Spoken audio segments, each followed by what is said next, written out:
Hello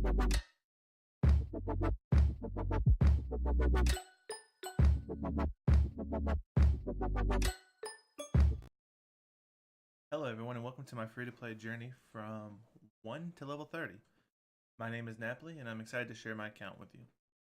Please understand Skylanders Ring of Heroes is a game and should be played the way you want. So while I may be giving advice here, it's ultimately how you want to play the game that you're playing. I'm just going to share some of the mistakes I made and some of the successful stories that I've had on my journey to level 30. So hopefully it'll help you out and maybe, just maybe you might find something you can take away from this video. Just a heads up, this was not my first account. I made my account on launch day and I played for about 5 days and I messed up. I did a lot of things wrong. I was trying to play the game like Summoner's War and it's not Summoner's War. So I lost a lot of the free resources they gave you at the beginning of the account creation. So I re-rolled my account. This is that second account, so I'm about 5 days behind from anybody that started day 1. So my progression started with like everybody else. I started doing the quest, and I would continue on that quest line while trying to level up the monsters I felt were right for me at that time. And the Skylanders I used my first week were Broccoli Guy, Robo, Stealth Elf, and Sharpshooter. Sharpshooter has an AoE, and I thought he'd be really good for my team. Turned out he wasn't. He was just, his damage was lackluster, and I ended up trading him in for Kaboom once I got him. And I started building Kaboom, and thank God I did, because the YouTube channels blew up. Everyone started talking about Kaboom, and he is now a staple for almost anybody that starts the game. So now I'm currently using Robo, Stealth Elf. I'm sorry, no. I'm using Enigma, Stealth Elf, and Kaboom as my main team, which is the generic team that everybody's using. That team is what I'm using for all content: Mirage Tower clears, PvP, and progression in the dungeons, as well as my quest line here. So if we take a look at my monster box, you'll see that they really are getting all my focus. Robo, I kind of got him max level just by having him in storage or on the sidelines that share experience. And I have, right now I'm working on Blackout, Stormblade, and Mysticat. I just recently acquired those 3, so I'm trying to get them leveled up to build my second Power Mirage team. Actually, they're going to be my first team. I'm going to use them to come in and clear the waves, and then use my normal team, Kaboom, Stealth Elf, Enigma, to take out the bosses or the final wave. So with that said, I used Kaboom. I really enjoyed him. And then Enigma, I have been watching Childish Plays for quite some time. His Summoner's War content is very awesome. Is awesome, and I really enjoy it. So when I saw his review on Enigma, I knew that he'd be a good fit for my team. Once I got my Broccoli Guy leveled up and skilled out, I knew that Enigma would be the buffer for my team that I want. And that's the kind of mindset I went with, was 2 attackers, a buffer, and a healer. I was going to go a healer, attacker, and a buffer, but with us having the villain mechanic in this game, it allowed me to dedicate the healing spot to my villain. Some of the early game healers I used while I was getting my Broccoli Guy up and going was Hot Dog. I used him for a little while. He is a great little starter healer, and I worked my way up to Whirlwind once I just got lucky and pulled some shards for him and was able to skill him out to where he is. And I used him till I was able to get my Broccoli Guy fully skilled out. So I skilled my Broccoli Guy out to 6, where he gets his regen for 2 turns. It's enough healing for your team to keep them alive through almost all the content. Right now, as for summoning, look, this is a gacha game. It's meant to be summoned.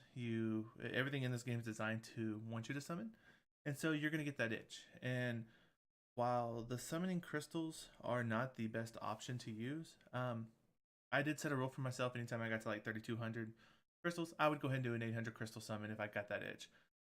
The game gives you a lot of crystals and a lot of green tickets and white tickets and witch stones, and luckily there's enough here summoning here to kind of scratch that itch. And I found that the normal and the Wishstone summons were better for my account because it gave you Kaboom, Stealth Elf, and Broccoli Guy shards, which help progress you faster. And the more shards you get from here, the less farming you have to do on that side.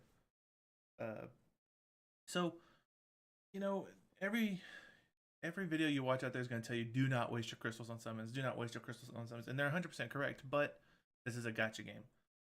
If you get that itch and you feel that need, just set a limit for yourself. You know, mine's 32, so if I ever get my crystals up to 32, I do a summon. And then, because you never want to be stranded without energy. If you're sitting there wanting to play and you don't have the energy to play, it just doesn't feel right. So some other things I did to scratch that itch and to help get my 5 stars is I maxed out my mystic shop, or my magic shop. I went ahead and bought it, got all the areas open, and gold and wish stones are a renewable currency in this game. You can continuously farm that currency as long as you have the energy. Crystals are not. So, you know, 5-star Skylanders will pop up in here all the time for gold or wish stones, and I don't mind buying those shards because I can farm that gold again. I can farm those wish stones. So don't be afraid to max this place out and use it to further your progression for some of the rare Skylanders.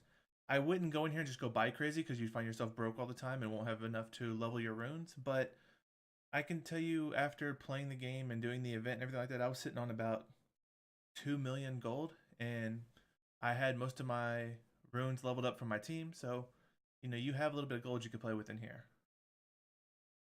As for the guild shop, there's not really much to do in there. There's shards to buy and stuff like that, but I didn't really want to build an ambush, and I didn't really want to build a tri-tip because I'm focusing on my team. And the only way I found to focus on it in here is to purchase the life surge statue and the fire surge statue. You might say, well, why didn't you buy the magic surge statue for your Enigma? Well, it buffs crit damage, and crit damage is not a stat I'm going to prioritize on my Enigma. I want him healthy. So, but with the fire one, it gives me attack %, which helps my Kaboom. And the life one gives me HP, which helps keep my Stealth Elf alive. It's minute. I mean, it's tiny percentages, but it helps. Anything, little thing helps. Just like in Skylanders, leveling your towers, it helps. And so I'm going to continue to dedicate my guild points to these 2 towers until some better rewards come out in the foreseeable future. So my current goals with this account is to continue to farm B7. Sorry about that. We're going to go to Adventure. I'm going to continue to farm B7 and get 6 or 5-star runes and try to work my way up into 8, 9, and 10. Right now, I am on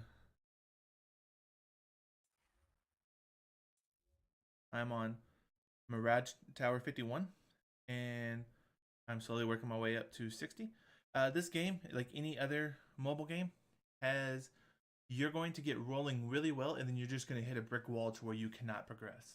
When you hit those brick walls, just go in and farm in the Mystic Bog and the Kaboom area, and get your experience. You know, the Infernal Volcano and the Mystic Bog. You know, get your shards for that. Don't dedicate too much to the Mystic Bog. Like, your Broccoli Guy only needs to be a 4-star to really be able to do well in R7 or B7. So I would farm Inferno more, because awakening your Kaboom and getting him 6-starred should be more of a priority than getting your Broccoli Guy up to a 6-star. And once you unlock hard mode on here, there's more shards. Like, I can tell you right now, I'm averaging about 10 shards on every run, where on my older runs I was averaging 4 to 2 or 2 to 4. Sometimes I get lucky and get 6. So I'm really liking farming Broccoli Guy right now on hard mode. Broccoli Guy, your big thing for him is to focus on getting his skill ups, and then turn your skill ups over to your Kaboom and working on that bomb placement ability. So yeah, that's my account. Right now I am Platinum 1 in Arena, working my way up. I'm using the same team as I do for all my content. I'm just dedicating so many resources to them that where I'm able to defeat the other people that are spreading their resources out, trying to build a arena team, trying to build a progression team. Where if I focus all my resources into these 3 monsters and then build 3 more on the side for my second Mirage team, it's helping me progress my account faster. I played Summoner's War for about 4 years, and I did learn that monsters don't make the game. So having the best Skylanders here, of course it's awesome, it's fun, but it doesn't make it your account great. What makes your account good or great and will excel you over your fellow Portal Masters is your runes. Your rune quality is key. Once you start getting your rune quality up there to where you're being picky and you're able to pick and choose what runes you're getting and you're farming those 5 stars and working your way up, you'll notice you'll progress a lot faster than your fellow Portal Masters. So just keep that in mind, and I hope you enjoyed the content. This is my first video doing this, so please leave feedback in the comment section below. I'm trying to get better at this, and thank you so much, and good luck. Have fun.